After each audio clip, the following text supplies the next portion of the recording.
to Tripura Info News Update.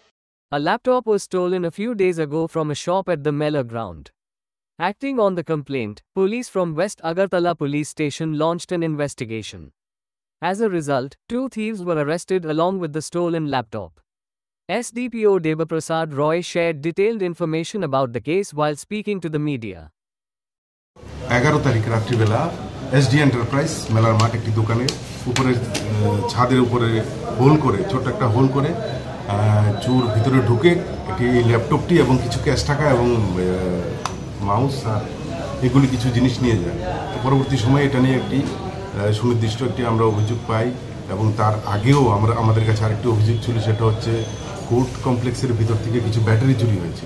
তো এই দুটো ঘটনার উপরে অ্যাকচুয়ালি আমরা ফোকাস করছিলাম। এই ঘটার সাথে সাথে রাত্রিবেলা তো পশ্চিম থানার ওসি বরতুষ দাস এবং বরতলা ফাঁড়ি থানার ওসি শুভজিৎ দেব ওরা একটা টিম তৈরি করে।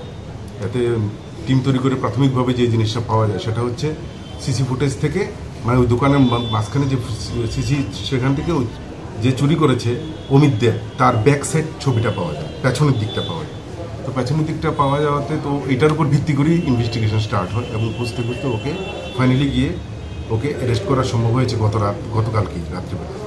তো জিজ্ঞাসাবাদ করার পর ওর যে ল্যাপটপ চুরি করেছে এগুলি সে স্বীকারোক্তি দিয়েছে এবং তার বাড়ি অ্যাকচুয়ালি আমবাসা, ওর আমবাসা বাড়ি থেকে রাত্রিবেলা এগুলিকে উদ্ধার করে আনা হয়েছে এবং তাকে জিজ্ঞাসাবাদের সাথে সাথে আরেকজনকে পাওয়া যায় যার নাম হচ্ছে দেবনাথ, সজল দেবনাথ নামে আরেকজনকে অ্যারেস্ট করা হয় যে তার সহযোগী হিসেবে কাজ করেছে এবং আজকে তাদেরকে কোর্টে পাঠানো হচ্ছে পুলিশ রিমান্ডের প্রেয়ার সহ, যাতে অন্যান্য চুরি যে ঘটনাগুলি ঘটেছে শহরে এদের সাথে এদের জড়িত থাকার বিষয়টাকে আমরা একটু গুরুত্ব সহকারে দেখছি। আশা করছি আরও কিছু রিকভারি আমরা করতে পারব। ওদের নামগুলো বললাম তো, একজন সজল দেবনাথ আর একজন অমিত দেব। সজলের বাড়ি জিবি এলাকাতে এবং অমিতের বাড়ি আমবাসা। কোথায় থেকে আটক করেছেন? অমিতকে তো গতকালকে আমরা আইজিএম চৌমনি থেকেই পাওয়া গেছে। Subscribe to Tripura Info and press the bell icon so that you never miss any latest updates and news on Tripura.